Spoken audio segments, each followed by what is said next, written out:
Olá pessoal, Deus abençoe a todos. Estamos novamente aqui estudando a palavra de Deus. Estamos na série Conhecendo a Deus, não é? Estamos aí à procura do entendimento bíblico e de compreender esse Deus que nós louvamos. Nós não podemos louvar a Deus sem conhecer a sua vontade, né? Aquilo que ele se revelou na Bíblia, na Escritura, né? E aí nós louvaremos ao Senhor melhor se nós conhecermos quem Ele é. Ele mesmo nos convida para conhecê-lo, né? Ele nos recomenda conhecê-lo. Jesus também recomenda a gente que examine as Escrituras para entender quem Ele é, qual é o conceito do Deus do Evangelho.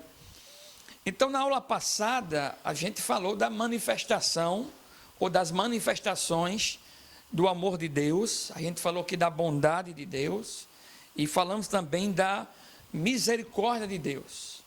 Hoje, novamente, vamos falar mais de duas manifestações do amor de Deus. Hoje vamos falar da paciência de Deus. Deus é longânimo. E vamos falar também da graça de Deus. Então, nós iremos começar por essa primeira manifestação da bondade, do amor de Deus.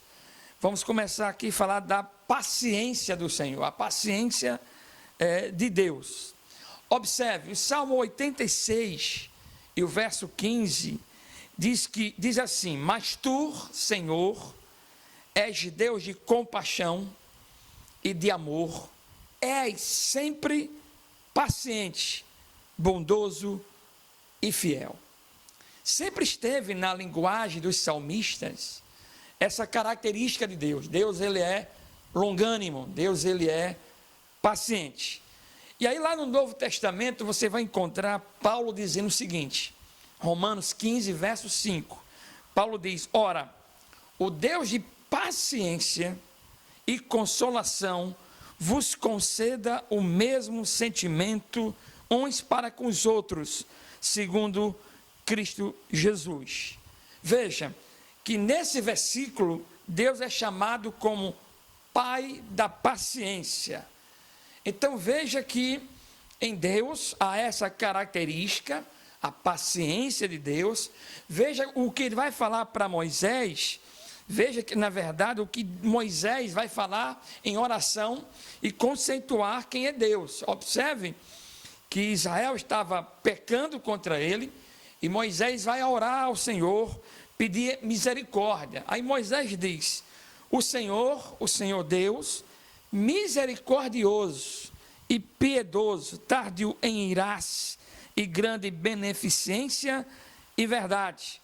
Então observe que quando Moisés vai interceder pelo povo, o povo que desobedeceu contra ele, então Moisés já vai interceder a Deus e vai chamar esse atributo, essa característica que Deus tem.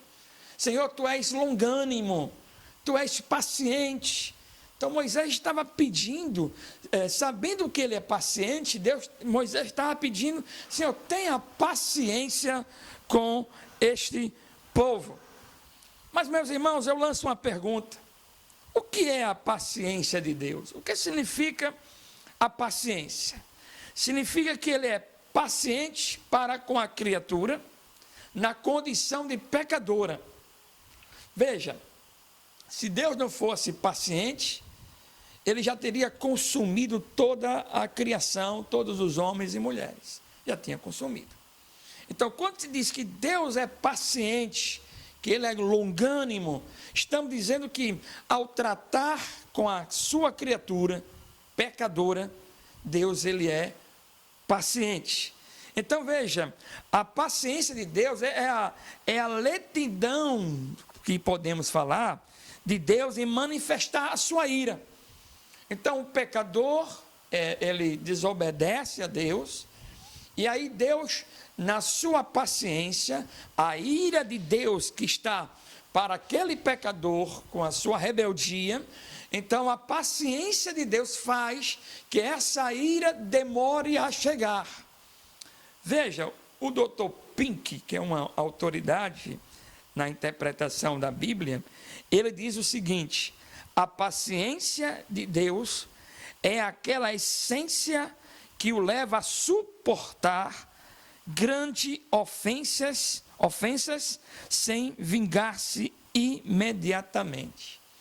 Então, eu concordo com esse pensamento e está de acordo com a palavra de Deus.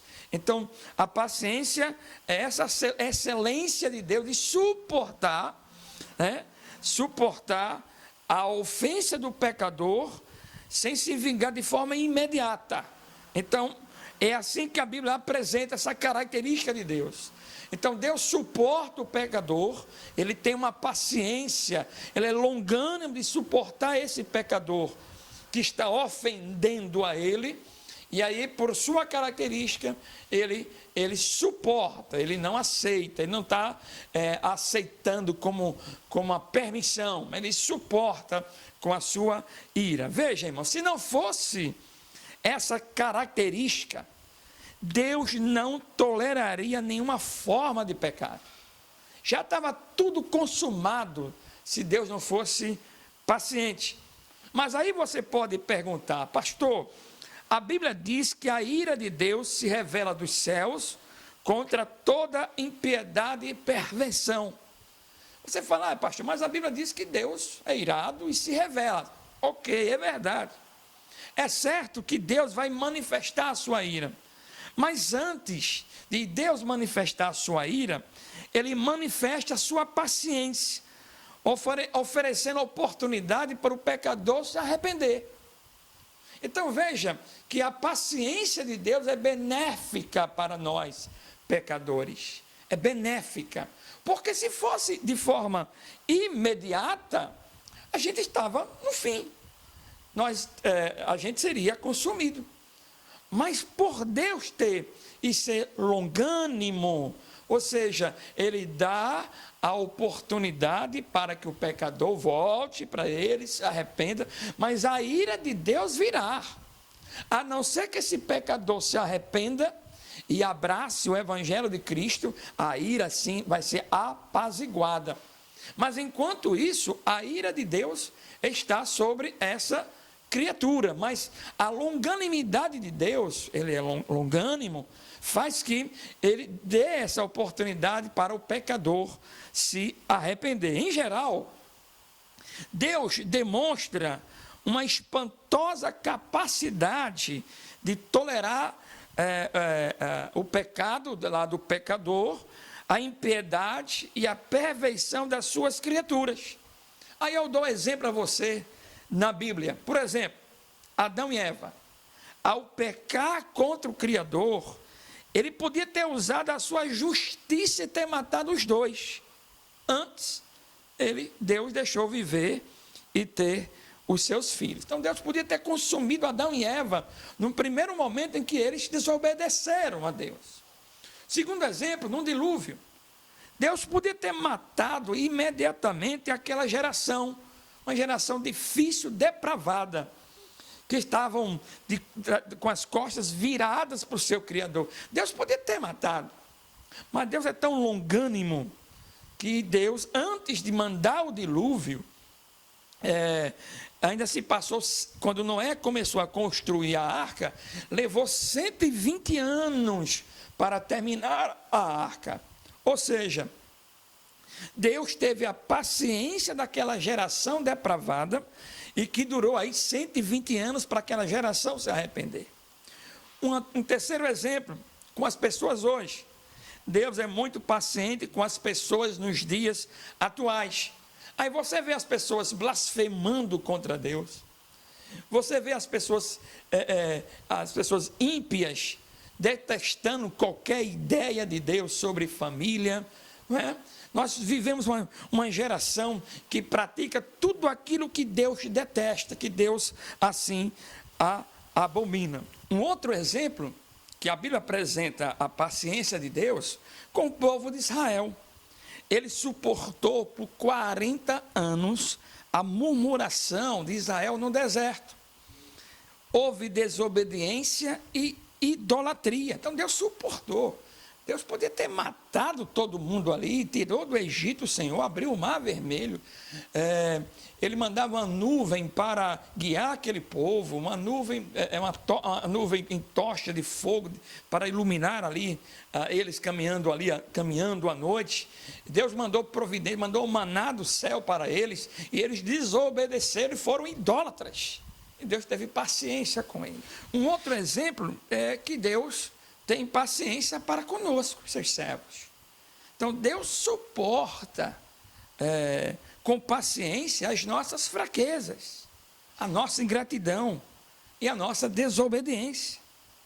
Então, a paciência de Deus, ela continua a falar que é benéfica para conosco, porque Ele nos dá a oportunidade para o pecador se arrepender, para os seus servos. É preciso que a gente entenda isso, que você serve a um Deus que é longânimo. Então, os seus servos, através do Espírito Santo, nos entristece com nossos pecados, quando nós pecamos, ficamos tristes, porque o Espírito Santo nos faz nos quebrantar, e aí nós voltamos para Ele. Ele é longânimo para com você e para comigo.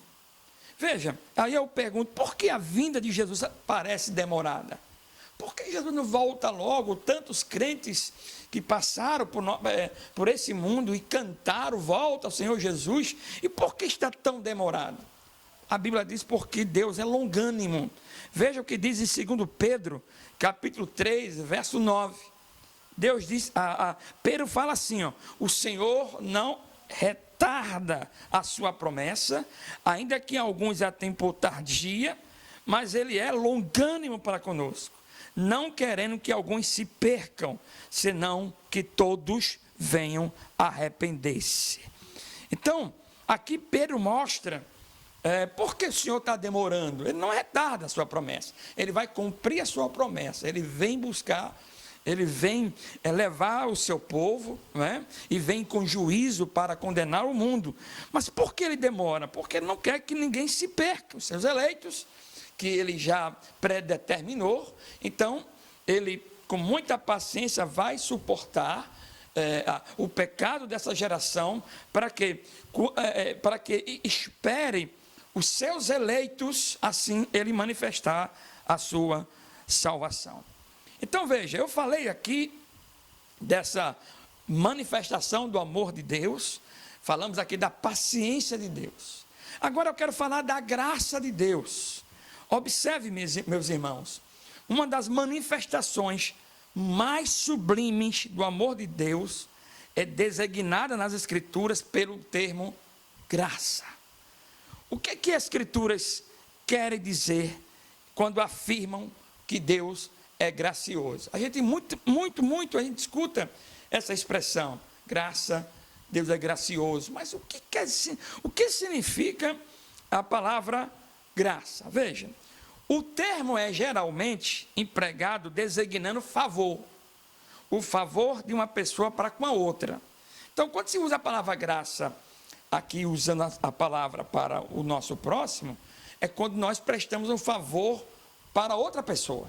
Agora observe, dentro da Bíblia, graça é o favor divino para com criaturas que não apenas não merecem, mas que merecem condenação, morte e inferno.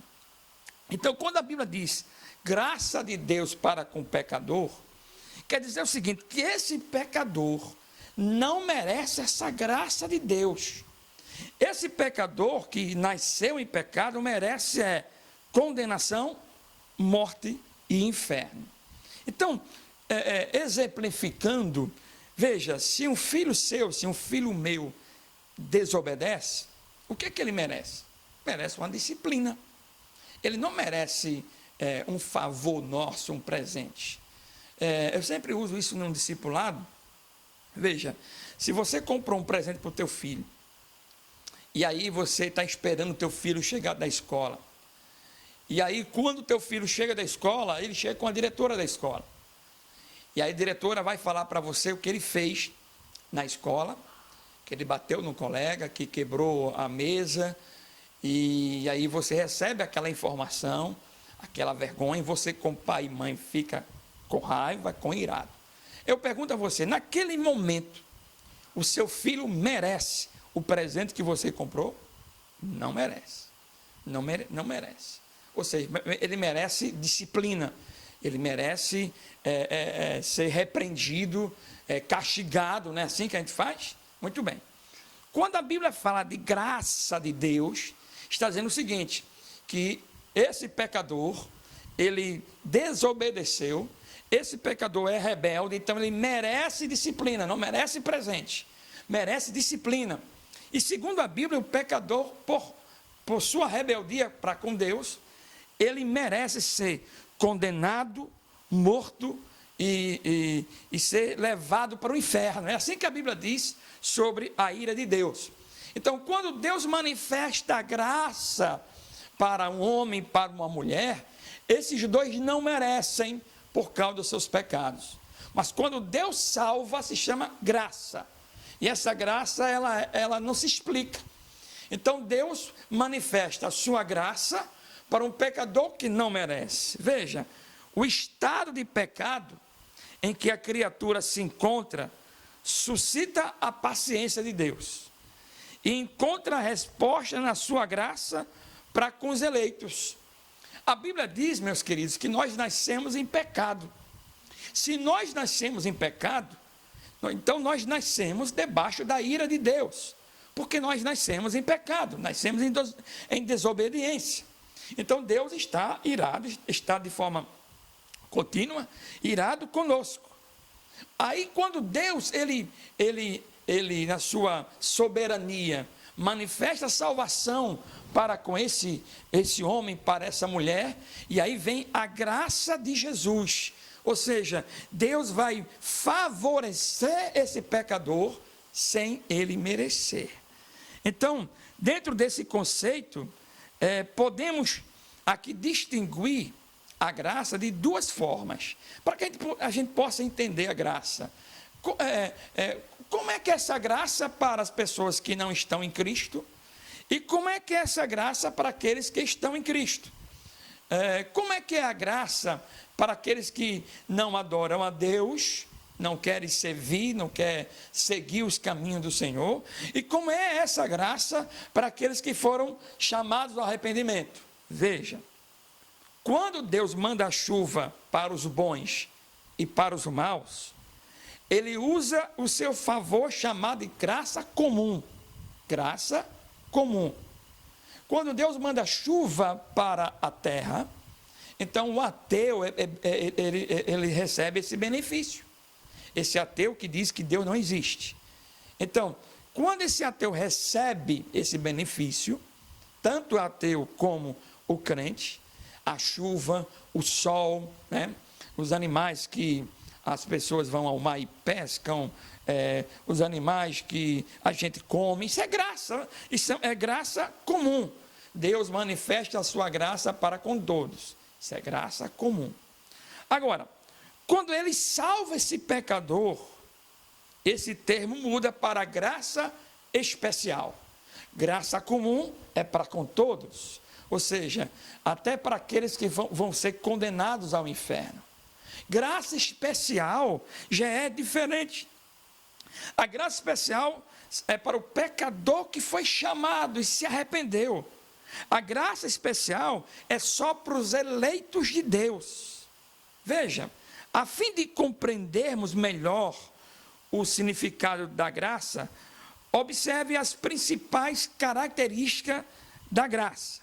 Veja, primeiro, a graça de Deus, ela é eterna e ela é livre. A graça de Deus, essa graça que é manifestada para os eleitos, ela é eterna e ela é livre. Veja, quando falo de eterna, quero dizer que os eleitos de Deus foram objeto da graça divina antes que eles houvesse pecado. Em 2 Timóteo, capítulo 1, verso 9, olha o que Paulo diz: que Deus nos salvou e chamou com a santa vocação, não segundo as nossas obras, mas segundo o seu próprio propósito e graça, que nos foi dada em Cristo Jesus antes da fundação do mundo, ou antes dos tempos dos séculos. Veja, quando falamos que a graça de Deus ela é eterna, diante desse verso que lemos, queremos dizer, irmãos, que antes de você nascer, antes de termos nascido, lá no início de tudo, lá no começo de tudo, onde não existia nada, somente Ele existia, Ele lhe viu você em pecado. Então, a graça dele lhe viu em pecado e lá na sua eternidade, Ele lhe escolheu. A graça especial, ela é eterna. Ela te viu antes que você nascesse e antes que tudo fosse feito. Agora veja, quando eu falo que a graça ela é eterna e quando eu digo que a graça ela é livre, estamos dizendo que ela é soberana, gratuita, independente de obras humanas.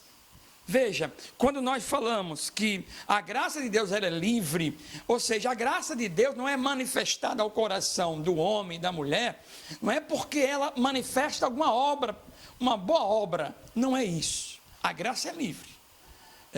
A graça pode alcançar um assassino, apesar que ele tem que pagar diante da sociedade, o seu crime que ele fez, mas a graça pode alcançar um assassino, também pode alcançar um homem piedoso. Todos os dois nasceram em pecado, todos os dois. A gente tem esse código de regra na sociedade. Eu sou educado, eu cumpro a lei, então Deus vai me aceitar por causa disso. Não. Obedecer à lei, viver de acordo com a lei é a nossa obrigação. Isso não compra Deus. Na verdade, o coração do pecador é o mesmo, e Deus olha para o coração do pecador. E o pecador nasceu em pecado, o homem nasceu em pecado. Então, a graça especial de Deus, ela é livre, porque ela não escolhe assim, vou lhe salvar você, porque você foi bom para o seu pai, para a sua mãe. Você que foi mal, que roubou, você que matou, não vou. Então, a graça, ela não se prende às nossas obras. Ela é absolutamente livre. Veja o que a Bíblia diz, Efésios, capítulo 2, o verso 8 e o verso 9. Olha o que a Bíblia diz: porque pela graça sois salvos, por meio da fé. E isso não vem de vós, ou seja, não foram vocês que provocaram a manifestação da graça, da salvação. É presente de Deus, é dom de Deus. Veja, ele continua: não vem das obras, para que ninguém se glorie. Veja como é claro o texto bíblico. O texto bíblico é muito claro sobre a graça especial, a graça livre de Deus. A graça não está preso às obras dos homens, ela está livre. Se Deus quer salvar qualquer tipo de pecador, qual seja o nível de transgressão que ele cometa diante da sociedade, Deus salva. Porque a graça de Deus, ela é livre, isso não vem de nós, para que a gente não se glorie. Porque veja, se eu digo assim, eu vou ser salvo, porque eu sou um bom homem, eu pago as minhas contas, eu nunca fiz mal a ninguém, o que é que eu vou dizer com isso? Que quando eu chegar no céu, e vou dizer para Deus, Deus, eu estou aqui porque eu fui uma boa pessoa na terra. Não somos bons diante de Deus. Nós não somos isso que nós conceituamos que somos, não. Na verdade, nós somos pecadores. Vamos fazer um experimento aqui comigo. Veja, eu pergunto a você, meu amigo, hoje, você pecou em pensamento? Me diga para mim. Aí digamos que você diga, pastor, eu pensei mal. Então, eu vou somar aqui Digamos que você peca por dia uma vez. É impossível. A nossa humanidade não permite. Mas supomos que você peca uma vez por dia. E aí você multiplica esse uma vez pelos anos que você tem. Quantos pecados você tem? Veja, se Deus não suporta o pecado, e quando a Bíblia diz que Deus não suporta o pecado, Ele não está falando de quantidades de obras pecaminosas. Ele está falando de estado. Então não interessa para Deus quantos pecados você cometeu. Um só já faz que a gente fique distante dele. Então veja que o homem, ele não pode ser salvo pelas obras, porque as obras, eu repito, é obrigação do cristão. É obrigação de qualquer um ser gente boa, né? De promover a paz. É obrigação nossa. Isso é obrigação. Mas isso não compra a salvação. Isso não faz que Deus manifeste a sua graça, porque o homem, ele é bom. Não. Veja, isso deveria ser óbvio, que a graça especial de Deus é livre. Isso deveria ser muito óbvio para que a compreensão de todos esse conceito. Veja, se nós fomos aceitos pela graça, então, meus irmãos, não temos méritos para com a salvação. Se a salvação é um favor que nós não merecemos, o que nós merecemos, segundo a Bíblia, é o inferno. Então Deus deu essa graça para nós, a salvação em Cristo. Isso significa dizer, meus irmãos, que nós não tivemos nenhuma participação na salvação de Deus. Sobre isso, Paulo é explícito quando ele escreve Romanos capítulo 11, verso 6. Olha o que Paulo diz na Bíblia: mas se é por graça, já não é pelas obras. De outra maneira, a graça já não é a graça. Veja, se Deus vai me salvar porque eu fiz alguma coisa boa, porque eu sou dizimista, porque sou isso, então, para que serve a graça? Para que serve o favor de Deus, um favor que eu não mereço? Serve para nada. Então, se a graça é um favor de Deus que eu não mereço, então não vai ser pelas minhas obras que o Senhor vai me salvar. Uma segunda característica dessa graça especial: a graça de Deus se manifesta em Cristo Jesus. Observe, meus irmãos, a graça de Deus se manifesta em Cristo por meio do Evangelho. João capítulo 1, verso 17 diz assim, porque a lei foi dada por Moisés, a graça e a verdade vieram por Jesus Cristo. Veja, aí eu pergunto, como a graça de Deus em Cristo, como é que essa graça de Deus ela é conhecida? A Bíblia diz, por meio do Evangelho. Atos 20, verso 24 diz que esse Evangelho que os apóstolos pregavam é o Evangelho da graça. Veja, a boa nova do Evangelho, irmãos, apresenta Cristo como a oferta para a salvação dos homens. Veja que coisa magnífica. Deus, para salvar o pecador, Ele usa a graça. E essa graça foi manifestada em Cristo. Então veja que aí Cristo tornou a oferta que foi oferecida a Deus. Observe uma coisa, meus irmãos. No período do mundo grego, e no mundo grego havia... o homem fabricou vários deuses, e esses deuses, segundo a mitologia grega, eles brigavam entre si, ficavam virados entre si, e tinha ciúmes, segundo a mentalidade dos homens que criaram assim. Então, os homens, por sua vez, eles tinham que oferecer ofertas a esses deuses, para que esses deuses não ficassem irados. Então, era a partir dos homens que se levava a oferta. Agora, veja que coisa magnífica, irmãos, que coisa magnífica. Diferente dos deuses, onde os homens levavam as ofertas, o Evangelho de Cristo é diferente. Quem tomou a iniciativa de ir ao homem foi Deus. No período grego, os homens iam aos deuses, mas o Evangelho não. O Evangelho diz que esse homem está morto e Deus tomou a iniciativa de ir até o homem. Ele não somente foi até ao homem, até a humanidade, ele se fez carne e aí em Cristo Jesus, ele se faz a oferta. Então veja, não foi você e nem eu que levamos uma oferta para Deus nos aceitar. Foi Deus que ofereceu a si mesmo como oferta, revelado em Jesus.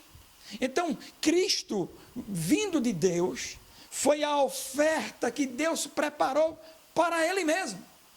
Quando Jesus morre na cruz, ali era a oferta de Deus, aquela obra de Jesus na cruz, é essa obra que seremos salvos. Nós, irmãos, fomos alcançados porque Ele quis, Ele nos chamou assim para Ele. E aí, meus irmãos, você diz assim: pastor, eu entendi que Deus tomou a iniciativa, se tornou homem como nós, através de Cristo. Cristo, ele tornou a oferta para que Deus apaziguasse a sua ira, e através da obra de Cristo, não a sua nem a minha, através da obra de Cristo, Cristo que assumiu o meu lugar, ele alcança os seus eleitos podem se aproximar de Deus. Mas pastor, como é que isso acontece no coração do pecador? A Bíblia diz que Deus alcança a mente e os corações, as mentes e os corações dos eleitos através do Espírito Santo. João capítulo 16, verso 8 diz: e quando ele vier, o Espírito Santo, convencerá o mundo do pecado, da justiça e do juízo. Veja, como é que Deus alcança pela graça o pecador? O Espírito Santo que é da Trindade, a Trindade Santa, ele vai ao coração do pecador. Esse pecador, quando ele está levando a sua vida, e aí no dia exato, o Espírito Santo vai no seu coração, através da pregação do Evangelho, esse pecador começa a desejar as coisas de Deus.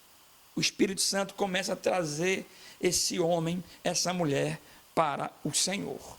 Somente o Espírito Santo convence do pecado, ilumina os olhos, revela a graça de Deus em Cristo, converte, regenera, santifica e glorifica. Meus irmãos, a obra de Jesus na cruz, essa oferta que Deus preparou para Ele mesmo, faz que a salvação alcance os eleitos de Deus. O Espírito Santo vai ao coração do homem, e esse homem, ele é convencido pelo Espírito Santo, não é pela pregação do pastor, não é pregação de algum homem, de alguma mulher que prega o Evangelho. A salvação vem por meio da pregação, mas quem age no coração desse homem, quem age no coração da mulher, é o Espírito Santo. Por isso que eu sempre tenho dito, irmãos, a gente tem que confiar nisso. A gente tenta persuadir as pessoas. Não, vamos, se a gente levar tal pessoa, aí meu filho se converte, se levar tal pessoa, meu marido se converte. Meus irmãos, essa tarefa só cabe para o Espírito Santo. A graça especial de Deus, que é chamar os seus eleitos para Ele, só através do Espírito Santo. Eu já ouvi pessoas, até entendo o pensamento dessas pessoas, quando chegam: pastor, eu queria que meu filho tocasse aqui na banda para firmar ele na igreja. Não, irmã. Quem firma um homem, uma mulher para Deus é o Espírito Santo. Não adianta, pastor, querer segurar pessoas na igreja, dando a essas pessoas cargos, títulos. Não adianta. Se não tiver o Espírito Santo, não terá a graça de Deus e talvez ele vá até para o mundo. Agora, se tiver o Espírito Santo, pode ter na igreja instrumentos ou não, pode ter perseguição, o que for, ele não larga. Pode ter a maior tribulação na vida dele, ele pode ter a maior decepção na vida dele, mas ele não consegue sair da presença de Deus, porque a obra é do Espírito Santo, não é a obra da igreja, não é a obra de qualquer que seja o homem. Diante disso, da obra dessa graça especial de Deus, eu faço duas perguntas. Primeira, o que nos fez responder de forma positiva ao chamado do Espírito Santo? Segunda pergunta, por que nos dobramos ao Evangelho de Cristo e por que o nosso coração foi mudado, ao passo que milhões de outras pessoas ouvem o mesmo Evangelho e o rejeitam e desprezam? Então, essas duas perguntas. Por que eu atendo ao chamado do Espírito Santo? Segundo, por que a gente se dobra a esse chamado, enquanto milhares de pessoas não se dobram? Resposta, nós respondemos positivamente ao Evangelho da Graça, porque o chamado do Espírito Santo, ele é irresistível. Ninguém pode resistir ao chamado do Espírito Santo. Essa é a questão. Se Deus olhou para você, meu amigo e minha amiga, se hoje é o dia da sua salvação, pode ter certeza, não há nada que resista que você venha, nada, porque quem está lhe chamando é um Deus todo-poderoso, Espírito Santo, que está assim lhe chamando. A maravilha, irmão, da graça de Deus é que ele não aceita de alguns homens um não como resposta. Veja, se Deus lá do céu olhar para um homem e ele determinar, hoje é o dia da salvação dele, conforme lá na eternidade eu já o escolhi, hoje é o dia, não há nada. Esse homem pode estar amarrado em filosofias pagãs, pode estar amarrado em o que for, nas trevas, mas se chegou o dia, Deus não recebe um não da resposta dele. Essa pessoa não fala para Deus, não quero não. Não. Se for o dia, se o Espírito Santo estiver agindo no seu coração, ninguém pode dizer para o Senhor um não. Veja, isso não significa também que os eleitos opõem nenhuma resistência da graça salvadora.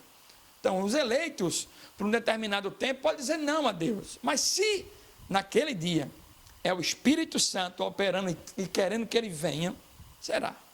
Talvez uma pessoa tem uma mãe crente, a mãe prega, ele escuta, diz não. O pai que é crente, ou um amigo que seja um cristão, que pregue para ele, fala, não quero. Muito bem. Ele pode até resistir ao chamado à pregação, mas o dia em que Deus declarar, é hoje, o Espírito Santo vai agir, meus irmãos, e não tem como esse homem, essa mulher, dizer não para Deus. Significa, irmãos, que a ação do Espírito Santo não poderá ser de forma eficaz resistida. Isso significa que o Espírito Santo agirá de forma que, sem violar a vontade humana, restaurará suas faculdades espirituais. Veja, quando Deus alcança esse homem, não é que Deus vai fazer um zen na mente desse homem, esse homem vem feito um robô. Não. O Espírito Santo, a Bíblia diz, vai convencer. Convencer não é algo que se pega pelas orelhas, você vai porque vai, né? Convencer. Convencer é fazer que a vontade desse homem, dessa mulher, deseje. Né?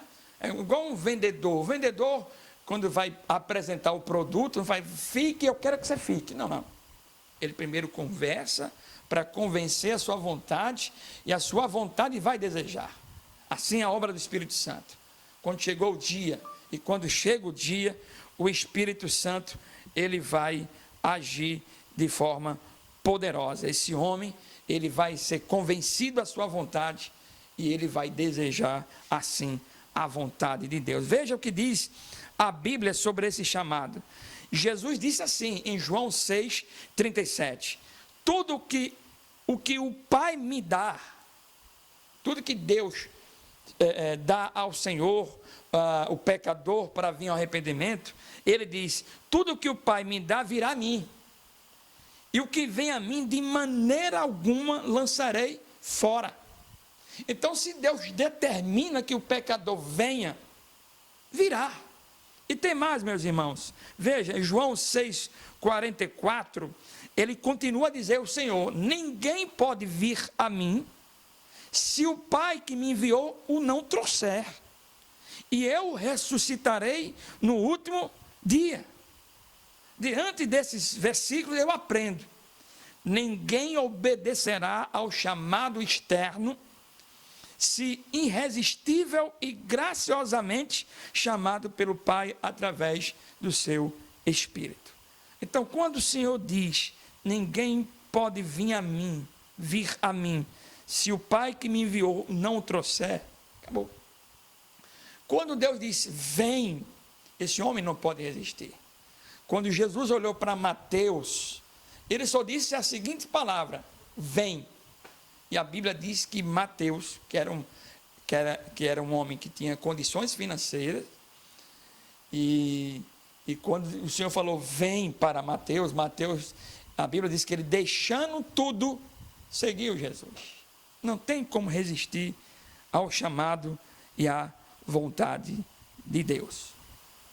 Meus irmãos, diante daquilo que nós estudamos, da manifestação do amor de Deus, falamos sobre a paciência de Deus, que Deus é longânimo. Falamos da graça de Deus, da graça comum para com todos, da graça especial para os eleitos. Falamos das características dessa graça, que ela é eterna, que Deus nos viu antes da fundação do mundo, que ela é livre, que ela não vê as nossas obras. E falamos que o Espírito Santo que age no coração do pecador. Diante disso, irmãos, eu quero tirar 3 lições desse estudo sobre a paciência de Deus e a graça de Deus. A primeira lição que eu aprendo é que devemos confiar na paciência de Deus. Isso aqui é muito interessante, porque é preciso que se saiba que Deus, ele é paciente. Você, meu irmão eleito de Deus, quando nós pecamos contra o Senhor, saiba que o inferno se levanta, o diabo se levanta, os demônios se levantam em nossas mentes, mas ao olhar para essa doutrina, ao olhar para essa característica de Deus, Deus é paciente, Ele faz que o Espírito Santo nos entristeça, e a gente volte para Ele, e Ele perdoa os nossos pecados. Uma segunda lição que eu aprendo aqui, é que Deus nos amou ainda como pecador. Em João capítulo 5, verso 8 diz, mas Deus prova o seu amor para conosco, que em Cristo Jesus morreu por nós, sendo nós ainda pecadores. Novamente eu repito que é interessante que a gente aprenda, absorva essas lições. Quando eu digo que Deus me amou, ainda eu era pecador, isso me faz que a minha fé se defenda contra os ataques que sobrevêm sobre mim, sobre a sua vida. Os ataques do inferno querendo nos entristecer, mas essa verdade é que Deus me amou, sendo eu ainda pecador. Ou seja, Ele me abraçou na eternidade, antes da fundação do mundo, Ele me amou. Então, se Ele me amou e provou ao dar o seu Filho como oferta para Ele nos abençoar, então eu tenho que absorver esse ensino, que Ele me comprou sendo eu ainda pecador. E uma última lição, que assim eu tiro do estudo, é que devemos confiar na ação do Espírito Santo. Isso aqui também é muito profundo. Eu preciso entender que o movimento da salvação na terra é o mover do Espírito Santo. O Espírito Santo, ele age no coração do pecador. Ele age nos corações, sejam eles difíceis ou fáceis. Podem ser pobres, podem ser ricos. O Espírito Santo, ele age poderosamente. Não precisa o pastor ser influenciado a visitar pessoas poderosas, para que essas pessoas poderosas possam manter a igreja. Não precisa. É obra do Espírito Santo.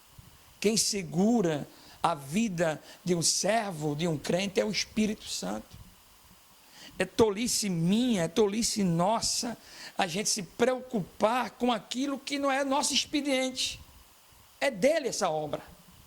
Eu entendo que nós ficamos ansiosos para que Deus salve, o meu marido, salve minha esposa, salve os meus filhos. É obra do Espírito Santo. É Deus que salva. A pregação, sim, é nossa. A salvação vem pela pregação, vem por meio da salvação, por meio da pregação. Mas quem vai no coração do homem é o Espírito Santo. E quando ele chama, é irresistível. O homem não pode dizer não quando Deus diz venha, porque é irresistível. Diante disso, meus irmãos, que a lição que nós aprendemos nesse estudo, que possamos aplicar em nosso coração, que possamos glorificar o nome do Senhor, que Ele seja exaltado para sempre em minha, em sua vida, em nome de Jesus. Que Deus te abençoe.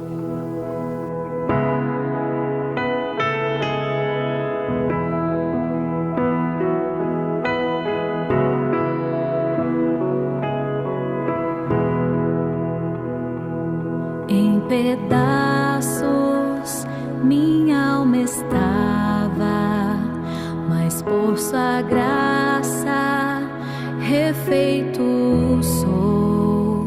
Sem nada em troca fui resgatado, me libertou, me libertou. Sublime graça, doce o som que salva o pecador. Fui cego e agora posso ver, perdido e me encontrou. Agora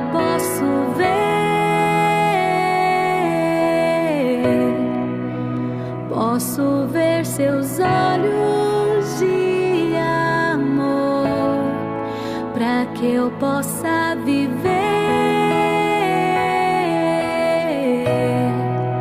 Sua vida Ele entregou.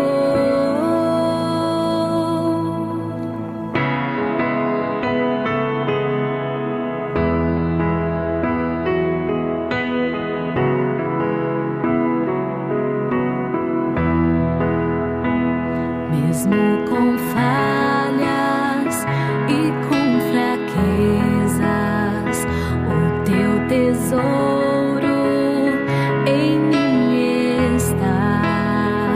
Minha vida entregue